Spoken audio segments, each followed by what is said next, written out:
Good morning. My name is Cassie Auxt. I am a biologist for Ducks Unlimited based out of Pierre, South Dakota.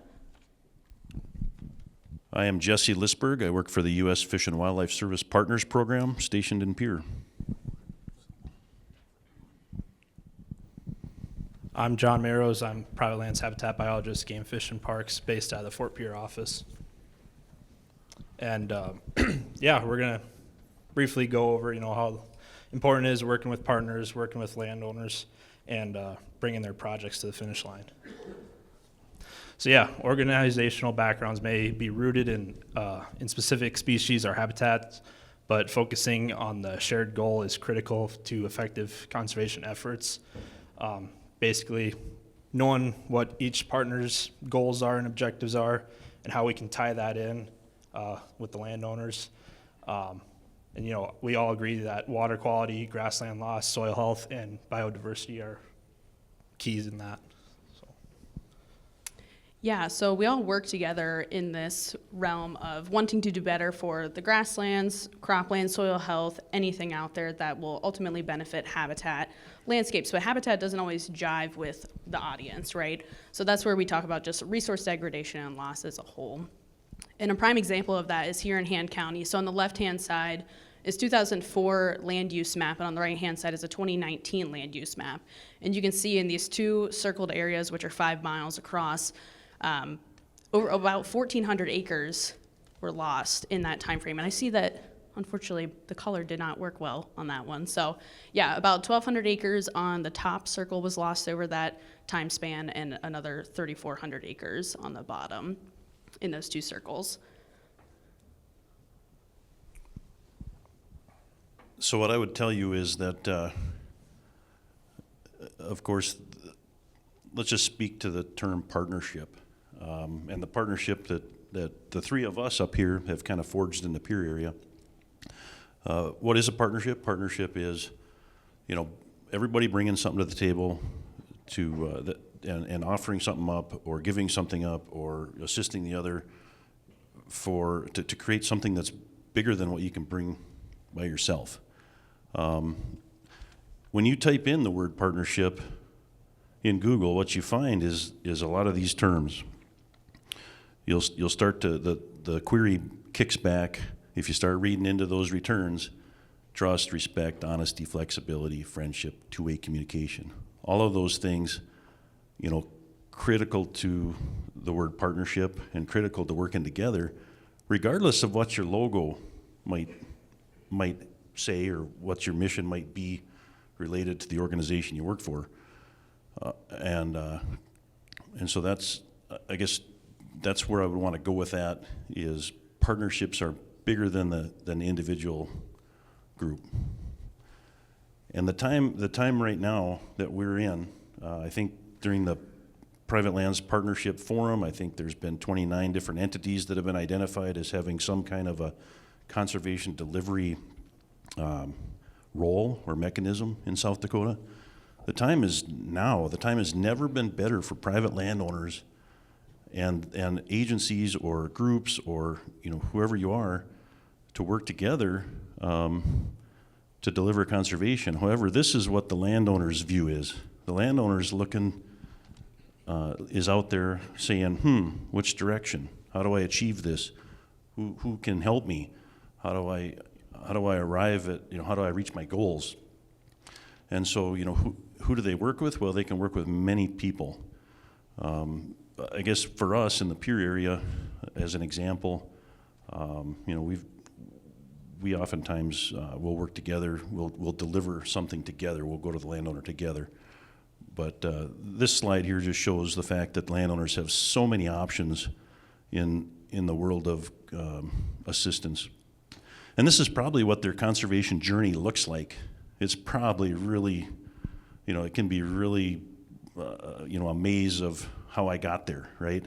And that might be not only in who they work with, like which groups they might work with, or maybe even figuring out their journey of what their end goal might be. They might start on one path and decide to take another, but at the end of the day, way they're out there in the future, they find a path to success. You see that in the far background there. And on that note, it's really important for field staff such as us to be that advocate for these landowners and help navigate those waters. With that being said, some of the things that we found success in implementing in our day-to-day work efforts is, one, to have a unified conservation message, identify those commonalities, and apply those whenever you need to support the landowners' needs and wants, and their goals ultimately. And that humility speaks volumes. We have a lot of conversations amongst each others about what's true, what's right, what's wrong, and then just navigating that together and putting more brains together to figure that out. The second one is just being present in relationships, not only just amongst us as field staff, but with our landowners as well. We often put together shared meetings with landowners in order to accomplish those goals and also be more time efficient from our standpoint and also respect the landowner. And it's really important to be present in that. One thing that I thought was really interesting in some recent science that is pointing to the value of relationships is, although nurturing relationships requires longer time scales and has less easily quantified effects, these relationships are an important resource to cope with the fast changing social and ecological realities in the grasslands. So we're right on par talking about science aligning with this cultural shift that we're seeing in the grasslands landscape and having to build these relationships with one another. And then the last one for us is just following up and being honest, being able to say, I don't know that, let me bring in somebody who does. And that points to bringing in the right resources for the right conversations. Yeah, and off that, like most of you, I was pretty green when I first started, and touring a ranch with a landowner, and he's going over all the things that he's done, which he's done a lot of great things, and then he's telling us, what his final goals are and what he needs to get there. So as we're going through, he wants to do some water lines, some tanks, but it's on some easement ground. I didn't know much about the easement, so back of my mind, light went off. I got to get in touch with Jesse. And then... Let's repeat that for a minute. Who did he call? He called Jesse. Yep. And then along the lines, too, with the conversation was wanted to do some boundary fence on some crop ground, do some winter grazing out there, and then do some water infrastructure, maybe some cover crops. So then thought of Cassie. And let's repeat that for a second. Yeah, and then, so I thanked the landowner for touring around, showing me everything that he had, and, I said, I know we all value our time. We're all busy people. So I said, I think our next best step actually is to get these two involved, and let's do a roundtable discussion so he doesn't have to set up 2 more separate meetings with you individuals. Let's just all hash it out. We all know what's going on, where everyone can kind of fill the gaps, essentially. And more so, you bring... And then I get educated, too. And you bring something else that you can't bring, right? When you bring somebody else that can bring a tool or information or you bring something of value, that's a partnership. So. Yep. Yeah, so we had a sit-down meeting. They're educating the landowner. They're also educating me because I was still pretty green, so I'm learning more. And then we could all kind of fill in the gaps where we could all take part in this project to help that landowner get to his goals. So. And that one has been a compounding project where it started with this simple conversation at the table all together. They entered into an agreement through GFP and U.S. Fish and Wildlife Service, and then it led to soil health practices and whatnot implemented on cropland, which they then tapped Ducks Unlimited's soil health dollars at that time. So it's a really unique project that continues to grow to this day. I guess I'll talk about this slide. As a 50-year-old man now here, I just turned 50, 10 days ago or whatever. This is sort of my view sometimes, trying to talk to those 30-ish people and under.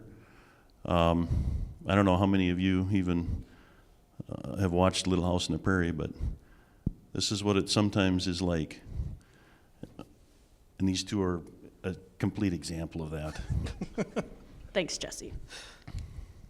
So yeah, ultimately what we found a lot of success in is just going from, if you guys remember like the 90s and early 2000s commercials of Lego My EGGO, just letting go of that logo in this instance and really looking at that broader picture and working together as building blocks and working towards that common goal for the landowner. From the landowner standpoint, I know we talked about field staff here. One piece of advice that I always recommend for landowners is find somebody who you jive with naturally, and they'll put a team together for you if that's what you're interested in. And make sure that person is advocating for you too, from navigating all of the projects that are available out there to just one-on-one conversations as well.